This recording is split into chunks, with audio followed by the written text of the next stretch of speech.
সালাম ইয়া রাগিবুল ইলম। হেদায়ার পথে মিডিয়া হয়ে হেদায়া মিডিয়ার আবির্ভাব, জ্ঞান সুধার বিনিময়ে করি রবের সাথে ভাব।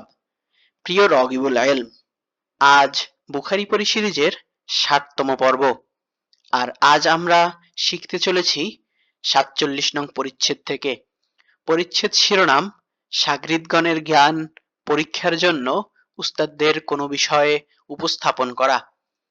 বুখারী শরীফের ৬০ নং হাদিসে বর্ণিত হয় যে খালিদ ইবনু মখলাদ রহমতুল্লাহি আলাইহি ইবনু ওমর রাদিয়াল্লাহু তাআলা আনহু থেকে বর্ণনা করেন যে রাসূলুল্লাহ সাল্লাল্লাহু আলাইহি ওয়াসাল্লাম একবার বললেন, গাছপালার মধ্যে এমন একটি গাছ আছে যার পাতা ঝরে না, আর তা মুসলিমের উপমা।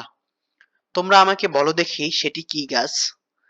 রাবী বললেন, তখন লোকেরা জঙ্গলের বিভিন্ন গাছপালার নাম চিন্তা করতে লাগলো। আব্দুল্লাহ রাদিয়াল্লাহু তাআলা আনহু বললেন, আমার মনে হলো সেটা হবে খেজুর গাছ, কিন্তু তা বলতে আমি লজ্জাবোধ করছিলাম। তারপর সাহাবায়ে কেরাম রাদিয়াল্লাহু তাআলা আনহু বললেন, ইয়া রাসূলুল্লাহ, আপনি আমাদের বলে দিন সেটি কি গাছ? তিনি বললেন, তা হলো খেজুর গাছ।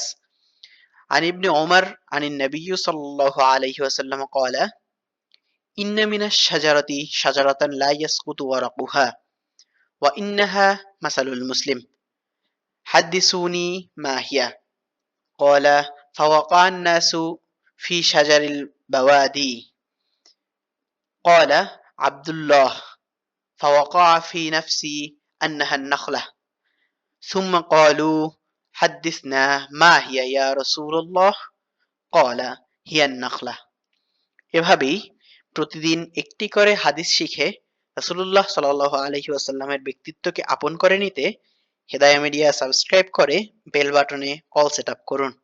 আর ফেসবুকে ফলো করুন, যাতে রাসূলুল্লাহ সাল্লাল্লাহু আলাইহি ওয়াসাল্লামের কথাগুলো আপনার কাছে পৌঁছে যায় সবার আগে। সদকায়ে জারিয়ার মর্তবা অর্জনে লাইক, কমেন্ট, শেয়ার করে পাশেই থাকুন। আসসালামু আলাইকুম ওয়া রাহমাতুল্লাহি ওয়া বারাকাতুহু।